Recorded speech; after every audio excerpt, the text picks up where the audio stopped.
Well, it's time once more for one of those clock collection updates. I meant to get around to this in December, but I had this one that was coming, and I wanted to wait for this one to arrive before I made this video, because I feel like now that I've acquired this one, I'm going to be taking a break from buying so many clocks. I have other hobbies I'd like to indulge myself in, and I'm kind of running out of room.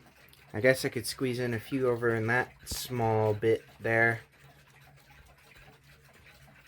But, space is getting pretty tight. Anyway, I'll start with the ones that I've acquired since the last collection video, chronologically. This Gustav Becker is one of the newer ones. It has a Hofengong. That's a 4-rod strike. So it strikes on the half hour and strikes the full hour on 4 very nicely tuned rods. This is one of my favorite German clocks in my collection. Then there's this. This is a Hermle Wag on the Wall clock from the 70s. In the original video I made on this, I gave the case a really hard time. It's not that bad, honestly. I was given it for free because it wasn't working. The pendulum was just too long. I cut the pendulum shorter, but then it was too short, so I added a weight, and it's barely working. I need to get it a new proper pendulum. And then there's this little guy. This was given to me by a friend, a good friend, Sleepless Engineer. They sent this for free because they wanted to see it on my channel and in my collection. So thanks again, dude. It's a Mauta, and it has a Swiss music box down there in that part of the case. It acts as an alarm clock, but it's more of like a sorry excuse for an alarm clock. It would just serenade someone back to sleep, I feel. Technically, I've had this clock for longer than like all of the clocks I've shown you so far, but I only got it working like 3 or 4 nights ago. It's a Finney Walker Semka rope clock. Hangs up there by a nail, and then the rope holds the clock up. It's quite a long rope, honestly. If it were me, I would have made that rope shorter, but this is how it came. They were getting really interesting in the 60s with minimalism. Also, this clock runs for 8 days. And then, of course, there's the Potsdamer Gong Zentra, made by Kienzle. If you haven't seen my video on this one, I'll put a card there so that you can watch it. But to sum it up, it's a clock that was made in the 30s to capitalize on the rising nationalism in Germany of the time, with the nowadays controversial political figure and the controversial party, which we will not be naming in this video for the sake of keeping this YouTube channel on the platform. And now we'll get to the stuff that you've already seen before. This is a Semka carriage clock made by Mauta. Has a Mauta movement in it. It's a very compact movement and incredibly unreliable with timekeeping. They just tried to fit too much in a small package, and it didn't work very well. But it's still cute, I guess. It strikes on a little bell. Kind of sounds like a bicycle bell on the half hour and then the hour. Some of these came in Bim Bam configurations on 2 bells. Personally, I like to refer to the clocks that do Bim Bam on 2 bells as Ting Tang clocks. I know that Ting Tang is just the British term for Bim Bam, but Ting Tang sounds so much more appropriate when you're referring to clocks that do Bim Bam on bells. It just has a better onomatopoeia to it. Okay, staying in Germany. This is a Junghans Wag on the Wall with a loudspeaker. This is the second one of these I've owned. The other one is upstairs, which we'll get to last. I just love Junghans, and I love their loudspeaker adaptations. These clocks were incredibly popular in the 60s. Junghans was one of the leading clock brands of the mid-century. Next to it is another Junghans. This is a hanger clock. It's kind of like a rope clock, except it has a bracket and a hanger instead of a rope. This one also has a type of loudspeaker. It's like a mini loudspeaker. I've heard of these referred to as Membrangongs. Then below it is yet another Junghans. This is an 8-day drop dial Junghans in mid-century styling, just like everything in this corner, except this one. This is Art Deco. Anyway, this one has a nice Westminster chime movement in it by Junghans, and the chimes are very nice. They're bold and pronouncing. This is a Helmut Kammerer passive striking cuckoo clock, which means that it does one cuckoo every 15 minutes. Right now, it's actually preparing to cuckoo. I'm really short, so I'm reaching up high here, but this is a small peek at the passive cuckooing mechanism.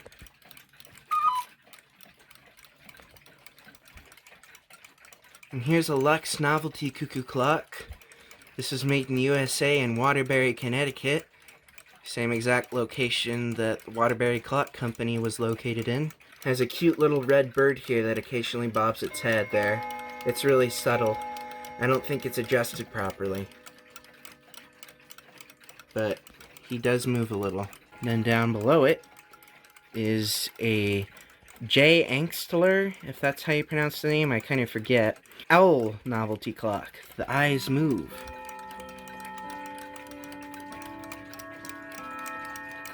That's the Potsdamer Gong.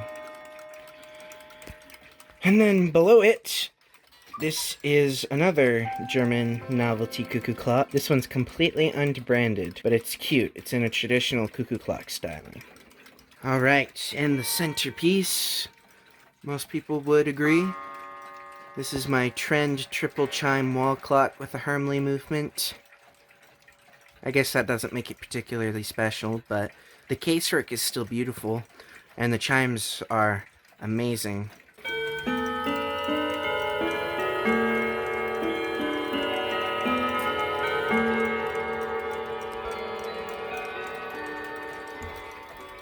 Some people aren't a fan of St. Michael's, but I like St. Michael's just as much as Whittington. Here's my Seth Thomas column clock. It's essentially a fancier Ogie clock, or OG clock. The dial is a replacement, and it has an alarm, which has a very loud bell. When I was doing public school, I would wind this alarm fully up and leave the door open. You could hear this thing through the whole house. That's kind of what it takes to wake me up, I guess. I am not a light sleeper. This is a Gilbert Aldine. It's from the Aldine line, A-L-D-I-N-E. I'm probably saying that wrong because I tend to pronounce things wrong, but anyway. It's a very beautiful kitchen clock. I got it for a steal. It seems like someone has recently serviced the movement in the past. I think I saw new bushings, and it's just a very clean movement. This thing will run for 2 days. It's a 30-hour clock. And of course it'll lose time, but it'll keep ticking for 2 days. I know this because I've forgotten to wind it up like 2 days in a row once. Also, it has very beautiful pictures on the glass of birds, long beaks. This is a Sessions Beehive mantle clock. It's probably from the early 1900s. I'm not exactly sure. I'm not an expert on dating clocks. But it was made in Forestville, Connecticut, and it strikes a bell on the half hour, and then on the hour, cathedral gong. This is a Kern anniversary clock. I bought this from my local clock shop. It caught my eye because it has a diamond-shaped dial. There was another one for sale that was exactly like this one. It just had a square dial, which is basically just this dial, but rotated a bit, and the numerals were rotated as needed as well. But I liked the diamond one better. Here's a completely unmarked German mantle clock. It might have been made for the British market and was exported from Germany to the UK as an unmarked movement, because Germany was doing that. They were making movements but completely unmarking them so that they could export them. It seems like a British clock. It just kind of has those typical dimensions of a British clock. It's small. I mean, of course there's big British clocks, but okay, this is a Kronheimer. It was made in the USA. It's a little novelty clock, mimicking a grandfather clock. It has a Lux movement in it, with a faux pendulum there at the front. Pretty cute. Next to it, this is my Hamilton Wheatland, which was traded for my Bulova Atomat bracket clock with my friend Nicholas. This one wasn't working. I got it working again. The movement seems original to the clock. It's just a Hermle. Down here is my Waterbury timbre mantle clock. It seems very French inspired. I mention this every time I talk about it. From the position of the winding holes to the construction of the movement and the case, It's almost like a French and an American clock had a baby. It also strikes on one chime rod, which is something that French clocks also did. And here we have a 31-day Polaris wall clock, striking on 2 chime rods, the mass-produced Chinese movement in it. Cheap, but effective, and very good timekeeper.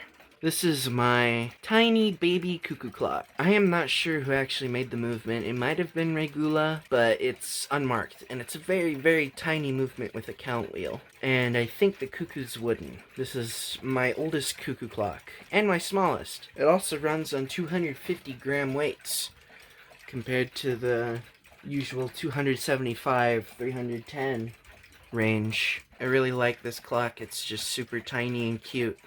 Next to it is an AMS Wag on the Wall with a movement by SBS Feintechnik, which is the same company that produces Regula movements. It's not marked SBS Feintechnik, but it's very clearly their construction.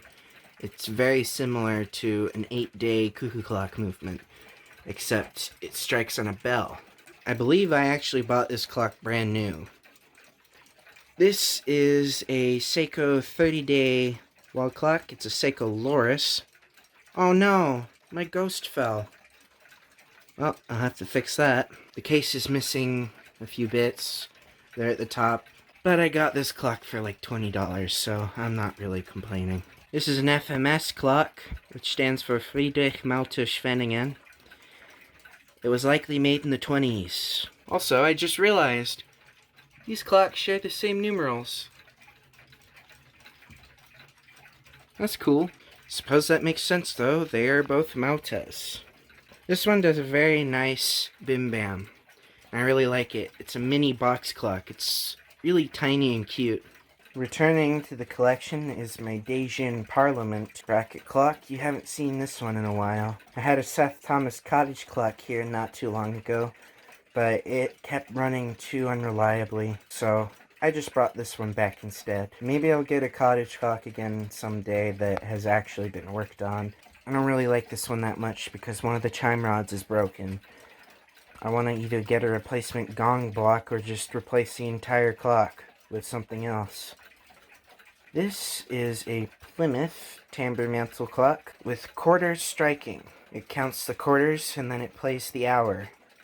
I got this for my 17th birthday from my local clock shop. The owner very graciously donated it to me. I just had to supply my own pendulum.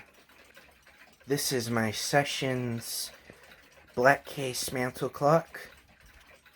It's wood, painted black, with some brass columns, with wood that's painted to look like marble. Also has some nice additions here on the side. These brass additions.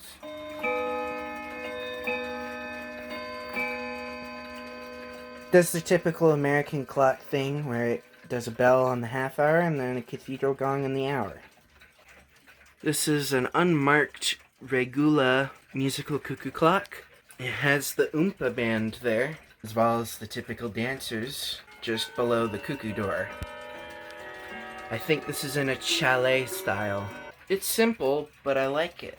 This is my Komendersky Vostok submarine clock. I call it a submarine clock because of the submarine there on the dial, but this is actually a ship's clock, would be the more proper term. Stalin of SSSR was made in the USSR.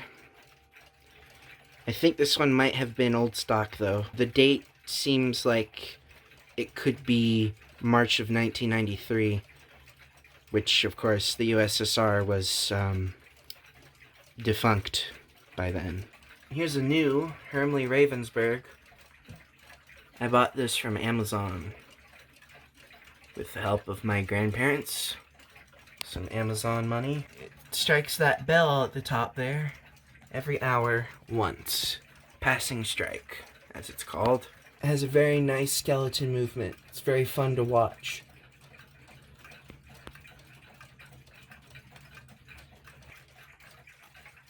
This is my German musical cuckoo clock, my second one. This one plays Edelweiss, and It's a Small World. That second song is what caught my attention the most. That's why I wanted this clock. Someone that really likes cuckoo clocks and has invested a lot of time in them commented on the video about this cuckoo clock and suggested it could be made by Hones, if my memory serves correctly, but it is completely unmarked. Right next to it is my parents' Schneider cuckoo clock. They got this in 2000 or 2001 from the same clock shop that I still visit today. I was born in 2004. This is my Japanese musical cuckoo clock. There's the third weight at the back. It's a Popo cuckoo clock made by Tezuka, the Tezuka Clock Company. And it plays For Elise every hour and a half hour. That's a small defect that these clocks have, because the weight always descends too fast and then it goes down to the ground before everything else, so you have to keep preemptively winding it up over and over and over again.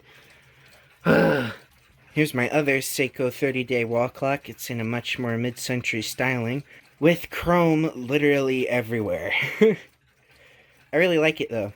And it also has winding indicators to tell you when it's time to wind up the clock. Right now they're white. They're blue when they're fully wound, and they're red when they're fully unwound. These are my two, crap boxes. If you like West clocks, that's okay. I just don't, personally. Here's my 5 Rams alarm clock. I really like this alarm clock because despite being made in China, it has a fairly nice movement in it. The only sign of plastic gears I've seen, if my memory serves correctly, is the motion work, or the gear for selecting the alarm when the alarm goes off. I can't remember which one it was. Next to it is my Micronta VFD, or vacuum fluorescent display alarm clock. I really like these alarm clocks. It looks a lot lighter, almost like a blue in camera, but in real life it's green. It's very green. It just doesn't pick up on camera very well. And then above that one is my Slava USSR alarm clock with 11 joules. Much higher quality than West clocks could ever hope to be. Here's my W. Hay Tradition mantle clock with a triple chime Hermley movement. Right now it's set to Whittington. Because I have 2 triple chime clocks, I like to play Whittington, and I like to play St. Michael on both of them, and I change them back and forth sometimes. Next to it is my Seiko Corona Melodia, which plays Swan Lake on a Sankyo music box. Here's my Hamilton Timbre mantle clock, also with a Hermley movement. And here's my Howard Miller Shelburne. No American's clock collection is finished without it. If I recall correctly, Howard Miller made these clocks from 1980 to 2000. 20 years, and then they discontinued them. This one is from 1983, I think? Can't quite remember. But it's one of the earlier ones. This one also has a Hermley movement. Here's my hubcap clock. It's made by Forestville with an 8-day movement in it. Basically a table clock movement, or a rope clock movement, but it's got this weird case, which I affectionately named the hubcap clock. Here's these clocks. They aren't currently running. This is my baby tiny West Clocks travel alarm. This is my Linden Around the World the Creative Way travel alarm with a 24-hour dial, so you can see the times all the way around the world. And here's my West Clocks travel bin, which I couldn't resist because it's like a tiny baby Ben. It's an even tinier one. It's amazing. And here is my Hearth or Heart Japanese long drop. I got this clock from an antique shop in Stillwater, Minnesota with the help of my longtime friend who I was visiting that year. Here we have my Seth Thomas short drop, and it has an 89C movement in it. The pendulum comes down from the front rather than on a typical 89 movement where the pendulum comes out the back. It strikes on a coiled gong. It's very nice. I recently put a new hammer on it with some more leather, because the original one just had no leather at all, and it sounded like metal on metal, and it was just too loud. Here's my New Haven short drop. It has very interesting 1920s styling, octagonal. Those numerals also just scream the same art style of those early streamlined train brochures that were going around in America around this time period. It was also made for somewhere in Brantford, Ontario, apparently. Or maybe it was a division of the New Haven Clock Company that was in Brantford, Ontario that made this clock. And for the last clock in my room, this is my Arrow novelty clock. It has a German novelty clock movement in it, a very typical one. My great-grandfather originally owned this clock, and then he handed it down to my mother, and then my mother handed it down to me. So, it's an heirloom. It's really cute. I love it. I'm gonna be keeping this one forever. In the hallway right outside my bedroom, there's a Seiko Melodies in Motion clock that I got from my mother in 2018. We've had it hung up in the house ever since. In the kitchen is where this Elgin drop dial clock is now. Ran out of room in my bedroom. Here's the two clocks that are in our living room. My parents don't mind that, by the way.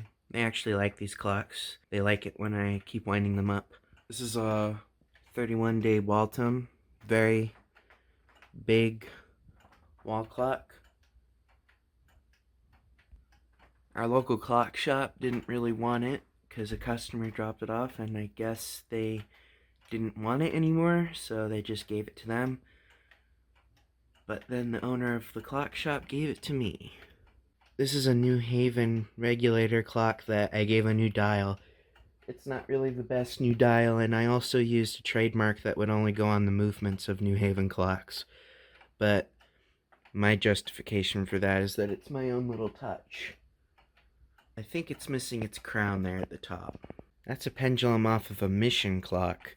I just removed the Mission bits. And finally, we're in my computer room. This is my first Junghans Wag on the wall that I've ever owned. And it sits in here. It's quieter than the other one. The other one had to go back in my room because my mom works in here and the other one was too loud, but this one's soft enough that it doesn't disturb her. Alright, you are all caught up now. So, thanks for watching. Hope you enjoyed me talking about these for the millionth time. And I'll catch y'all later.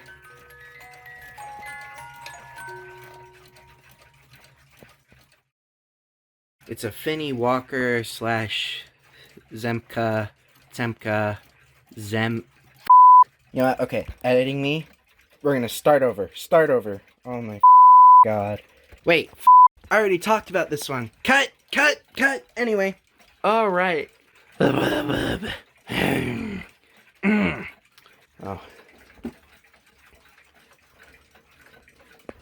Nah. This is my musical cuckoo clock. It plays Edelweiss. And it's a musical cuckoo clock with a music man. And it's made by Popo. Wrong. It is not made by Popo. It is made by Tezuka. Anyway. Well, you are all cut up now. Cut up? I cut y'all up? Oh no! I committed mass murder! Okay, you're all cut up. Cut? What? Why do I keep saying cut up? What is wrong with me? Alright, you are all caught up now.